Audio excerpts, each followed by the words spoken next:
Welcome to the Empire Builders Podcast, teaching business owners the not-so-secret techniques that took famous businesses from mom and pop to major brands. Stephen Semple is a marketing consultant, story collector, and storyteller. I'm Stephen's sidekick and business partner, Dave Young. Before we get into today's episode, a word from our sponsor, which is, well, it's us. But we're highlighting ads we've written and produced for our clients. So here's one of those. I'm Mark Tapper. I work at Tapper's Jewelry. Did my first shift when I was 10, sweeping. That was my skill set. I wasn't excited about extending my career at Tapper's, so Dad went his way, I went mine. He made the plans to expand Tapper's in Detroit, I went to college in Boston. And I learned that happiness comes from what you work for, not what you're given. And there's something quite satisfying about a well-swept floor. So I worked, I traveled, I married the love of my life, and somehow found my way back home. Dad's story became part of mine after all, and now our story crosses paths with yours. I want you to follow your dreams, wherever they lead you, and I want you to marry the love of your life, and I'll show you how we can help. I get to sit in the big chair now, but as my wife will tell you, I can still push a broom with the best of them. It goes around, it comes around, and when you need us, we'll be around. Tappers, tell us your story. I'm Mark Tapper. I work at Tapper's Jewelry, the store with the cleanest floors in Metro Detroit. Stephen Semple, you're in Canada. I am, proudly. And I know you wanted to brag a little bit about a Canadian company in this episode. Absolutely. It's about time we brought a little bit of Canadiana to this whole thing. I actually feel bad it's taken this long. Well, tell me your Canadian story. I want to talk about a company called Canada Goose, and it's not necessarily super well known. So the first thing I want to add is that they are right now the second fastest growing luxury brand on the planet. Wow. So when somebody's the second fastest luxury brand on the planet, I think it's worth paying attention to what they're doing. And what I specifically want to talk about is they have a very interesting business model in terms of how they've managed to marry brick and mortar and their online presence that not only works for consumers, but actually makes their business a lot easier to manage. And these guys have done just an amazing job, building this empire. But let me tell you a little bit about the story of Canada Goose. They make these big, puffy, like Michelin Man style, puffy winter coats, right? Like a parka, as one wears in Canada. Right, that are stuffed with, goose down. Surprise, surprise, right? And they were founded in 1957 by a Polish immigrant, Sam Tick. And they originally started as a company called Metro Sportswear. And they were making clothing for police and municipal workers and private labels. So basically high volume, low margin stuff. And by 1985, they grew to 50 employees and they started their own brand at that point. Because what they wanted is they want to have more control over their destiny. And they called it Snow Goose. Okay. And in the early 90s, they ran into some issues with the name Snow Goose because of other companies and whatnot, and they changed the name to Canada Goose. And then here's when it gets kind of interesting, because in 1997, under Canada Goose, they sold $3 million worth of product. 87, $3 million. 2008, yep, $3 million. Not a lot, but by 2008, $17.5 million. 5 years later, 70% of the company was sold to Bain Capital, Mitt Romney's company, for $250 million.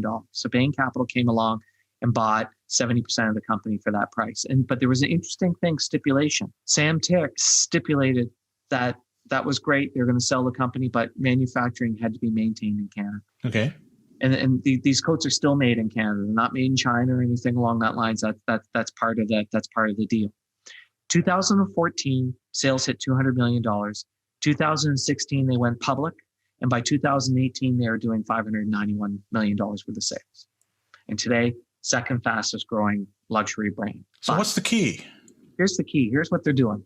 When you go into a Canada Goose store, it's a weird experience. So first of all, they are prepared to line people up outside the store. So if every salesperson has a customer, they will make you wait. They will actually make you wait outside the store. Okay. You come into the store and they have this whole elaborate story of Canada Goose and talking about down, all those other things. And you get an opportunity to try on a coat. And you can try on a coat. And here's the other thing that they have in the store. These are warm coats, right? So the other thing they have in the store, big walk-in freezer. Nice. So you can walk in, you can sit down in there for 20 minutes. Man, the coat's still warm. So that's the shopping experience. But what's the biggest frustration that we have today when you go shopping for clothes? You were talking about shopping for shoes earlier. What's the biggest frustration we have? Stay tuned. We're going to wrap up this story and tell you how to apply this lesson to your business right after this. Brought to you by the Least Full of Shit Marketers Association of America. Yes, that's a low bar, but we clear it mightily. We're also the largest pay-per-performance branding group in North America, and that part's for reals. If you're looking for advertising advice geared towards local owner-operated companies, this is your podcast. And now you can pick the brains of these advertising geniuses over lunch without having to pay for lunch or even leave your office. We're talking 90 minutes of straight answers to all your burning questions about lead generation, customer acquisition, mass media branding, how to get off the paper crack treadmill, anything you want. And the only coin required is candor. Because we can't give no bullshit advice without basing it off no BS data on your company, competitive landscape, operations, and all that jazz. We send you a pre-Zoom questionnaire. You fill it out candidly, and boom. Bob's your uncle, you're in like Flynn, and we'll be frank as fuck in giving you the straight scoop on all the advertising and business growth questions you always wanted to know, but were too afraid to ask. You'll also get our no pitching and no bitching guarantee. No pitching means we won't pitch you or try to sell you in any way. If you want more after 90 minutes, you'll have to ask. And no bitching means if you don't think the meeting was worth your 90 minutes, we'll send you $100. Consider it us picking up the tab for lunch and putting our money where our mouth is. Sound like a not-so-full-of-shit offer? Well, that is what we're known for. Take us up on it at empirebuildersprogram.com. Let's pick up our story where we left off, and trust me, you haven't missed a thing. What's the biggest frustration that we have today when you go shopping for clothes? You were talking about shopping for shoes earlier. What's the biggest frustration we have? They're out of my size. Right. Or the style, or they got the size, but not in the style I want. Or, gee, I'd like to try the one larger just to make sure. Canada Goose has eliminated all that. You cannot buy a coat in a Canada Goose store. I want to say this again. You cannot buy a coat in a Canada Goose store. If you want to do the buy, you go over to the computer, you buy it, it gets shipped to your home. Because this way, guess what they're able to guarantee? They're able to guarantee that every cut, every size is available in the store for every customer. Because remember, they'll line the customers up outside. If there's too many customers, they will you are guaranteed to be able to try on what it is you want to try on in a Canada Goose store. Perfect. Brilliant. And guess what? With the way online stuff goes, it might even be at your home by the time you freaking get home. It comes to the idea, too, of choose who to lose, right? Like we choose to lose the people that need a coat today, right? You wouldn't find a Canada Goose store necessarily at a ski resort when the weather turned cold and you think you're going to go in and get a coat to wear. Right. That's and these are $1,000 coats. So it's like typically a person who's buying $1,000 coat has probably already got a nice coat.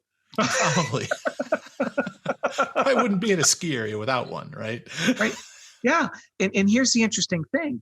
It's also made their business easier to manage because if you've got 30 stores and you're trying to keep inventory selection at 30 stores, you don't have to worry about that. They have one distribution warehouse that they're shipping the sizes out of. Amazing. Now think about how much inventory you have to have in the store. I just need to have a couple of sizes. Like it's minimal. Mm-hmm. It's minimal. Need every size, every color, and that's it. That's it. And so it simplified their business. Is made for a better shopping experience. Then they've also got, they've got fantastic marketing behind it and whatnot. But the part that struck me is this is something every retailer can do is start thinking about how do I marry online shopping and my brick and mortar instead of thinking of them as being two separate things, or I have to measure the sales from each one of them. And I've got to also the person might walk out without buying a coat. Fine, then they go home and they order. If they love it, they're going to buy it. Don't worry about that. Mm-hmm.